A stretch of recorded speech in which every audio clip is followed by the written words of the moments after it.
By way of introduction, I'm Julia Christenson. I lead Edelman's U.S. employee experience practice. Before coming to Edelman, I was at EY and then IBM for about 10 or 15 years working in management consulting, largely related to employees, so workplace transformation, engagement, and communications.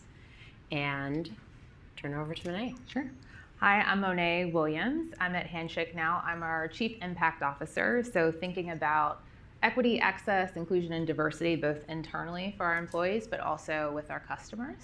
I was also a management consultant prior to joining Handshake. I was at McKinsey for just over a decade, also working on a lot of workplace transformation, employee experience, culture, and DEI. But today, we are going to talk a little bit more about what Gen Z wants from their workplaces and share some of the data from both of our organizations. So we will jump into it. Because we are former consultants, we of course have slides. Of course, so have to. We'll start there. So the first thing to think about is we're in a moment where millennials before and now Gen Zers are really asking for different types of benefits, different types of working arrangements, and are really challenging some of the definitions that we think of when we think of the traditional workplace. And so I want to share a few of those in more detail with you today. First, Gen Z is really prioritizing financial stability. This is, of course, somewhat related to what's happening in the current economic environment that's created some uncertainty, but also coming out of the pandemic, and most of those folks have not had experience in in-person workplaces. They're also concerned about the growing costs in the cities that they live in, and there are a host of other reasons, but we really know that financial stability is top of mind for most of these students. Just a couple things to call out here. We know that folks are really concerned about salary. That is the leading factor that they're looking for when they think about which jobs to apply to, and are continue to think about negotiation. And we unfortunately continue to see the delta between men and women with their comfort in negotiations. That's another thing to think about. And nearly 70% of students who have student loans are really concerned about being able to pay those back, and they're really thinking about their job choices related to that as well. Well-being, mental health, and work-life balance continue to be really top of mind for this class of students. And they are really thinking about flexibility in a different way than many of us have been talking about it the last couple years. For them, flexibility is much more related to being able to step away from your job to step into the types of life things that you might want to, being able to pursue a hobby or a passion and other things that might be important to you out of your core job.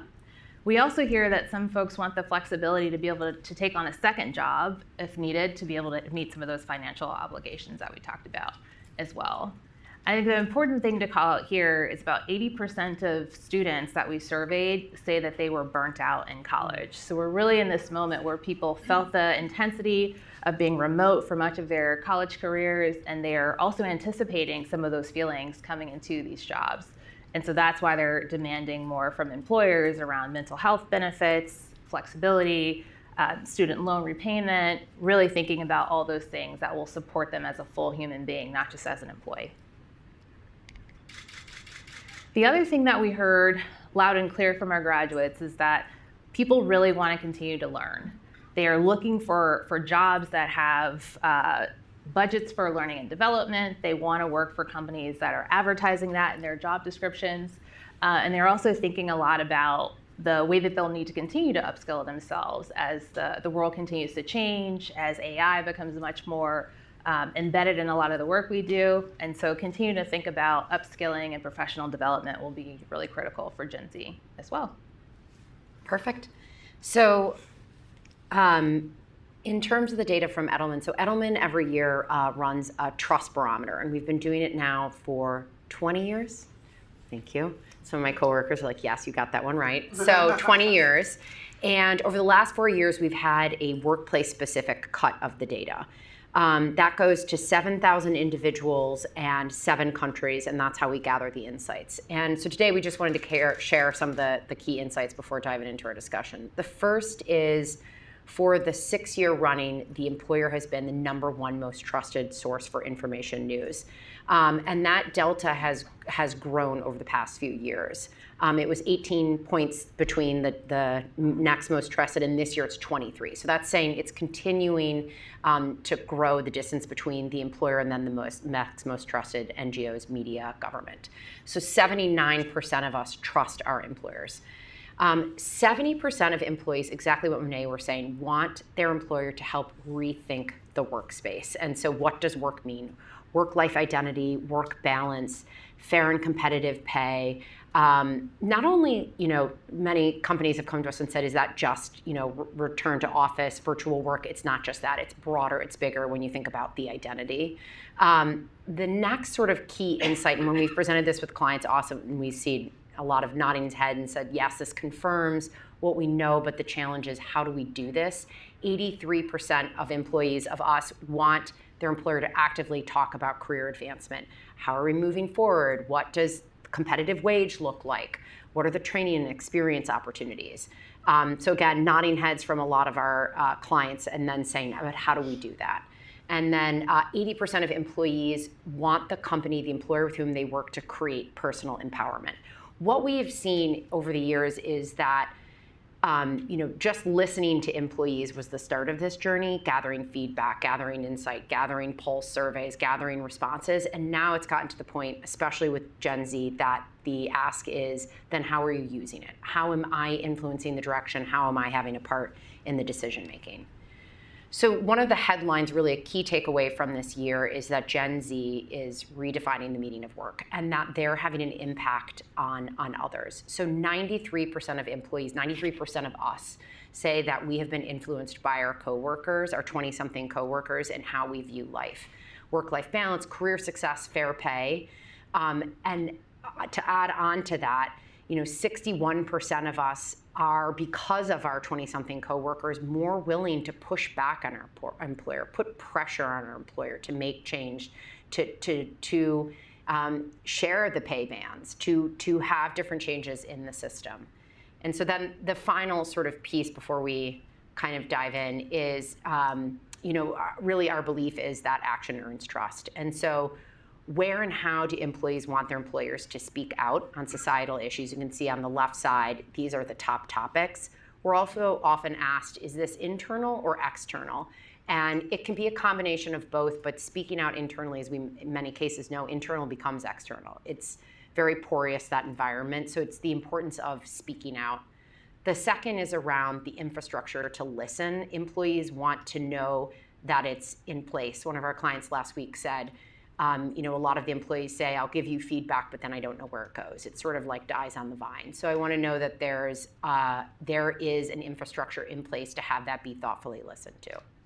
So those are some of the key insights. So we're going to start with just a few questions. So Monne, I had a chance to preview the Handshake data in advance, and I completely agree with what we've seen from our Gen Z lab in terms of the financials and the importance of financials. One of the questions our clients often come to us with is, I get it, there is a desire to have it, but how do we do it? There is uncertainty in the economy, it's a sensitive issue. So for employers that hear this feedback from Gen Z, what are recommendations that you have for them of how they can go about this? And what are some of the things that they should do?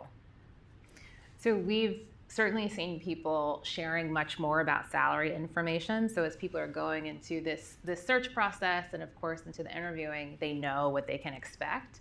And so I think that's one thing that you can do, really establishing trust and being upfront about that. And then people can compare across other job opportunities. But then it's also looking at benefits that you can be more creative on and finding things that are uniquely helpful to this generation of workers, but not just this generation of workers. So student loan repayment assistance, as we talked about, thinking about other programs that might help cover some of the gaps with mental health that the broader U.S. society is currently facing with our shortage of healthcare providers. And so being able to look for some of those benefits that are really solving this problem and make the offer much more valuable, and being upfront about those things when you're talking about the role, I think is one way for employers to think about that. Yeah. And I do. I think we've seen a shift in that. Like a few years ago, pay bands weren't shared. They weren't shared externally. It wasn't an expectation. It was sort of taboo for someone to ask about it, and think how much that's changed just in a few years. And so really employers can be proactive about that. Yes. The other question I had is something that you hit on is the upskilling and new development, career development, furthering growth.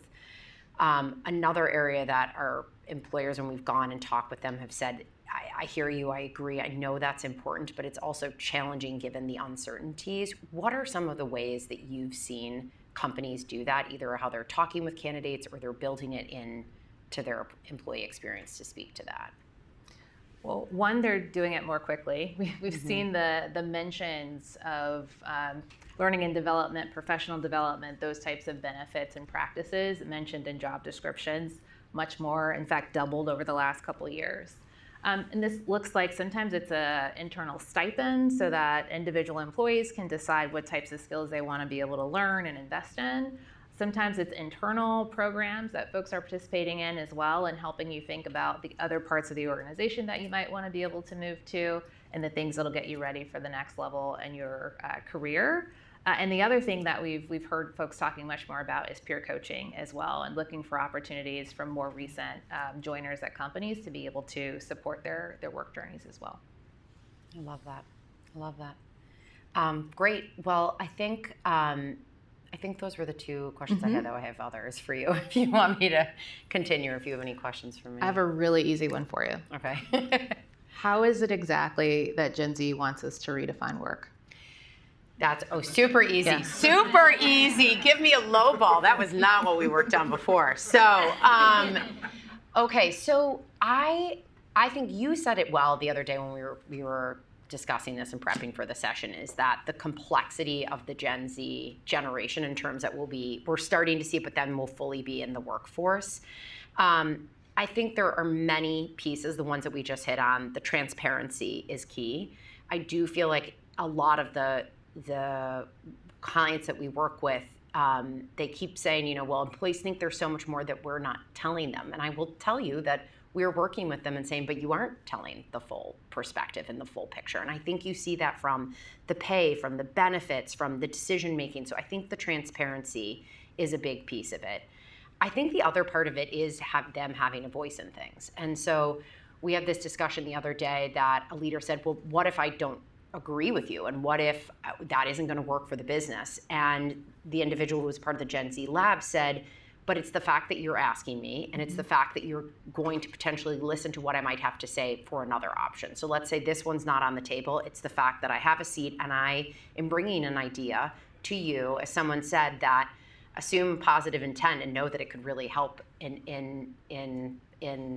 helping and furthering the company, instead of coming in with the perspective of I'm being pushed or it's negative feedback, that it might be truly the gift that helps. And so I think it's redefining on transparency, redefining on having a seat at the table and what it looks like, and I also think they do want employers to be speaking out. So instead of the groundswell always coming that employers are living by their values and really like speaking out on purposeful work. So I think those are some of the ways.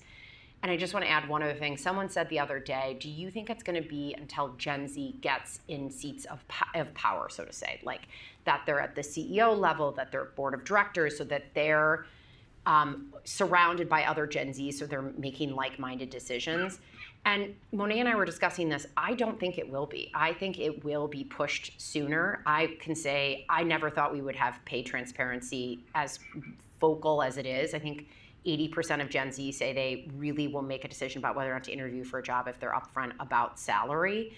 And that's a huge change. So I think it's going to happen sooner. I don't necessarily it will be until Gen Z hits that. But I think for some huge, massive companies of 300,000 employees, it might need to be that Gen Zs that are there to feel like the full reset. But I do think the changes are going to be coming now. So. I really like this idea of employee voice, especially for Gen Z and all the things that we've been talking about today. I think it's different to say, I'm going to ask your opinion, maybe I'll apply it, versus that being sort of the machine or infrastructure of a company. What have you seen companies doing that really works for that longer term infrastructure? So a few things. I've seen companies get creative with it recently because they feel like they're bogged down in the annual survey that goes, and then sometimes the results get shared and sometimes they don't. We were working with a company recently that largely knew what the results were going to be, the top 10 results. And what they actually did is they reverse engineered the process and said, okay, what can we actually move the needle on the coming year? And let's really ask for feedback around that and understand, like, what do people want? What do they think it should be? So that, it wasn't just casting a wide net to get the feedback. It was really looking at something that they can do, because in the end, that we do believe action earns trust. Like, if they're taking action against it, if they're listening and asking for the feedback. The other is we've seen some creative things. Like, we worked with a retailer who recently had groups of employees. They did this rotating, but had the groups of employees who worked at the stores in all different roles come and meet with the CEO and share their feedback and present. And they paid for the time off the floor, they paid for the time for the travel, and they had it be almost like a co-op that presented the CEO with feedback.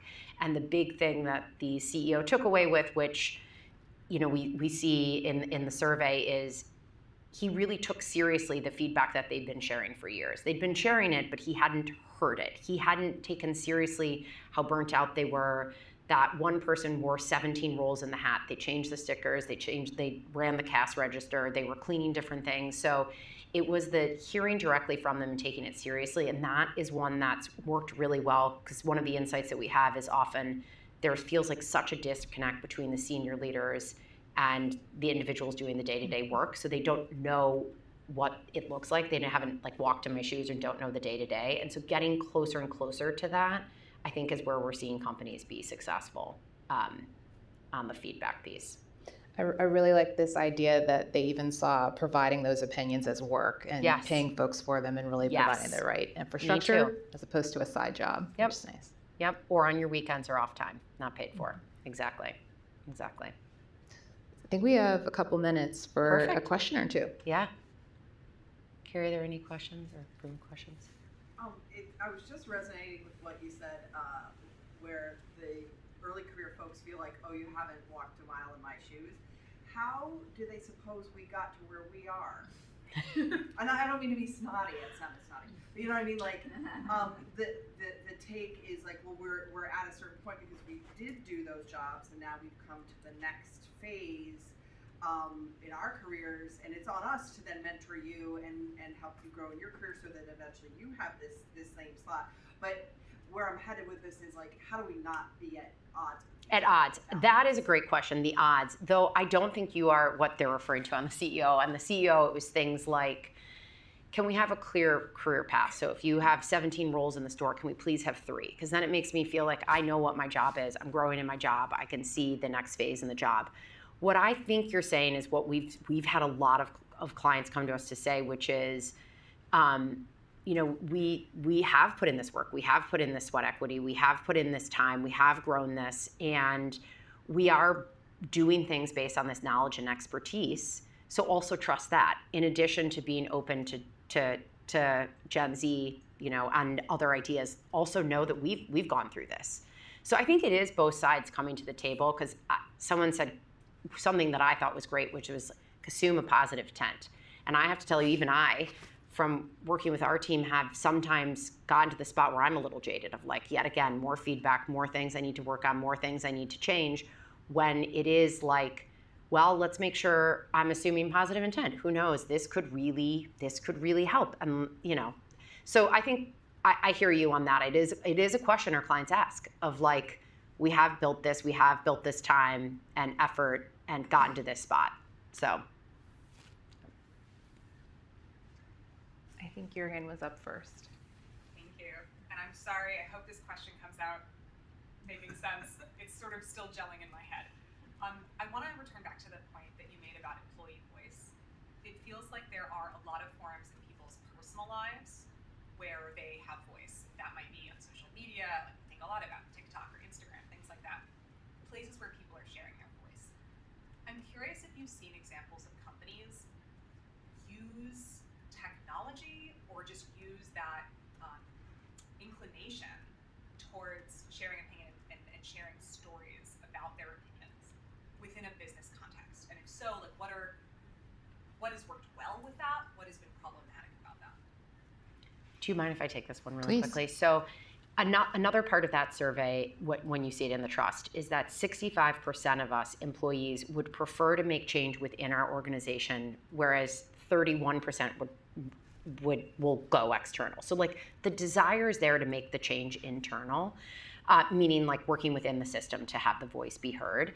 What we have seen is, so trying to solve it within the four walls because you're able to have the most impact. So ultimately that's what we work with clients to say is try to have that, if employees trying to raise their voice, share feedback, have it happen internally because they want it. They want it to happen that way. They feel like they'll be able to have more influence. But we have seen companies that have gone external, done we call like quid analysis or social media scraping on Glassdoor, on LinkedIn, on Fishbowl, on others to gather the key insights to say, we have heard you say this. We have heard you say there is a disconnect between the manager experience or the innovation that we tout externally feels like a ton of red tape internally.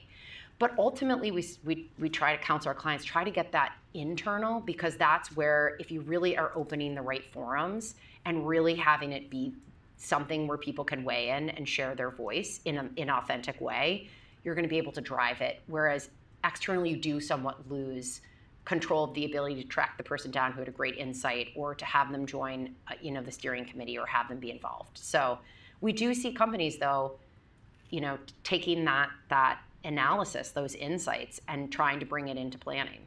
So, Julia, unfortunately, we are out of time. No, they were really good about the time. I know. Lots more questions that I'm sure we would love to discuss. So I want to thank everyone for joining us today. Thank you. Thanks.